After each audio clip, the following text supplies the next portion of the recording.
عورت اپنی 2 بچیوں کو لیے مانگتی ہوئی آئی۔ میرے پاس ایک کھجور کے سوا اس وقت اور کچھ نہ تھا، میں نے وہی دے دی۔ وہ ایک کھجور اس نے اپنی دونوں بچیوں میں تقسیم کر دی اور خود نہیں کھائی۔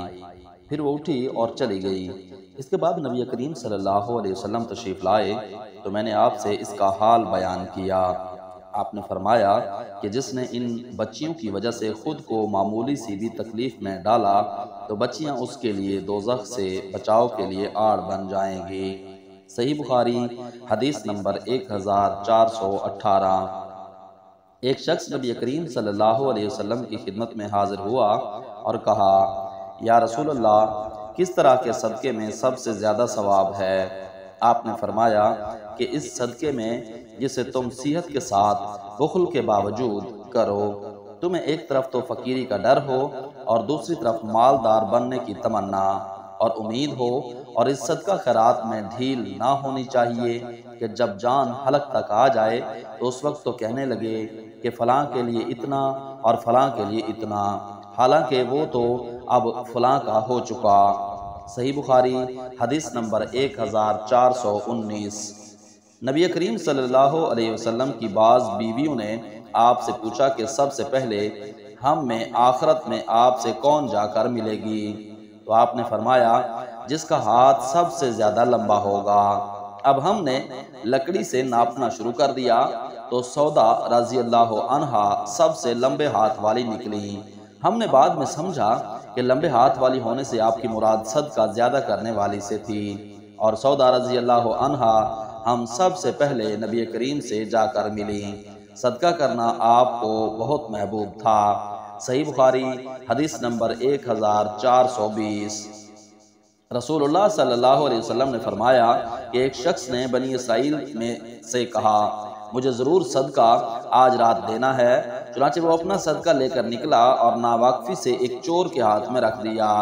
صبح ہوئی تو لوگوں نے کہنا شروع کیا کہ آج رات کسی نے چور کو صدقہ دے دیا۔ اس شخص نے کہا کہ اے اللہ، تمام تعریف تیرے ہی لیے ہے، آج رات میں پھر ضرور صدقہ کروں گا۔ چنانچہ وہ دوبارہ صدقہ لے کر نکلا اور اس مرتبہ ایک فاحشہ کے ہاتھ میں دے آیا۔ جب صبح ہوئی تو پھر لوگوں میں چرچا ہوا کہ آج رات کسی نے فاحشہ عورت کو صدقہ دے دیا۔ اس شخص نے کہا، اے اللہ، تمام تعریف تیرے ہی لیے ہے، میں زانیہ کو اپنا صدقہ دے آیا، اچھا آج رات پھر ضرور صدقہ نکالوں گا۔ چنانچہ اپنا صدقہ لیے ہوئے وہ پھر نکلا اور اس مرتبہ ایک مالدار کے ہاتھ پر رکھ دیا۔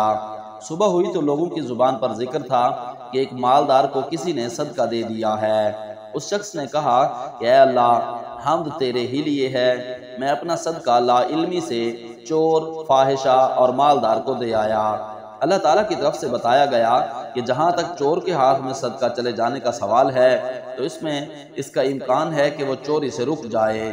اس طرح فاحشہ کو صدقہ کا مال مل جانے پر اس کا امکان ہے کہ وہ زنا سے رک جائے، اور مالدار کے ہاتھ میں پڑ جانے کا یہ فائدہ ہے کہ اسے عبرت ہو اور پھر جو اللہ عز و جل نے اسے دیا ہے وہ خرچ کرے۔ صحیح بخاری حدیث نمبر 1421۔ میں نے اور میرے والد اور دادا اخفش بن حبیب نے رسول اللہ کے ہاتھ پر بیعت کی تھی۔ آپ نے میری منگنی بھی کرائی اور آپ ہی نے نکاح بھی پڑھایا تھا، اور میں آپ کی خدمت میں ایک مقدمہ لے کر حاضر ہوا تھا، وہ یہ کہ میرے والد یزید نے کچھ دینار خیرات کی نیت سے نکالے اور ان کو انہوں نے مسجد میں ایک شخص کے پاس رکھ دیا۔ میں گیا اور میں نے ان کو اس سے لے لیا۔ پھر جب میں انہیں لے کر والد صاحب کے پاس آیا تو انہوں نے فرمایا کہ قسم اللہ کی، میرا ارادہ تجھے دینے کا نہیں تھا۔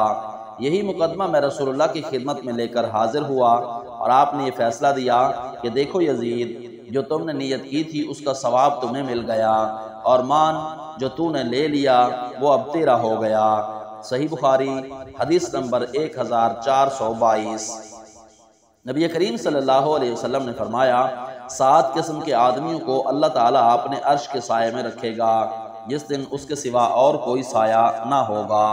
انصاف کرنے والا حاکم، وہ نوجوان جو اللہ تعالیٰ کی عبادت میں جوان ہوا ہو، وہ شخص جس کا دل ہر وقت مسجد میں لگا رہے۔ 2 ایسے شخص جو اللہ تعالیٰ کے لیے محبت رکھتے ہیں، اسی پر وہ جمع ہوئے اور اسی پر جدا ہوئے۔ ایسا شخص جسے کسی خوبصورت اور عزت دار عورت نے بلایا لیکن اس نے یہ جواب دیا کہ میں اللہ تعالیٰ سے ڈرتا ہوں، وہ انسان جو صدقہ کرے اور اسے اس درجہ چھپائے کہ بائیں ہاتھ کو بھی خبر نہ ہو کہ داہنے ہاتھ نے کیا خرچ کیا، اور وہ شخص جو اللہ کو تنہائی میں یاد کرے اور اس کی آنکھیں آنسوؤں سے بہنے لگ جائیں۔ صحیح بخاری حدیث نمبر 1423۔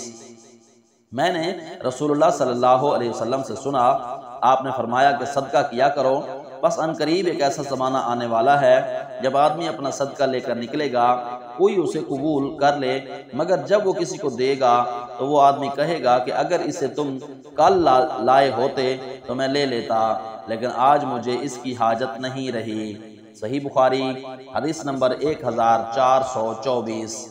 نبی کریم صلی اللہ علیہ وسلم نے فرمایا، اگر عورت اپنے شوہر کے مال سے کچھ خرچ کرے اور اس کی نیت شوہر کی پونجی برباد کرنے کی نہ ہو تو اسے خرچ کرنے کا ثواب ملے گا، اور شوہر کو بھی اس کا ثواب ملے گا، اس نے کمایا ہے، اور خزانچی کا بھی یہی حکم ہے، ایک کا ثواب دوسرے کے ثواب میں کوئی کمی نہیں کرتا۔ صحیح بخاری حدیث نمبر 1425۔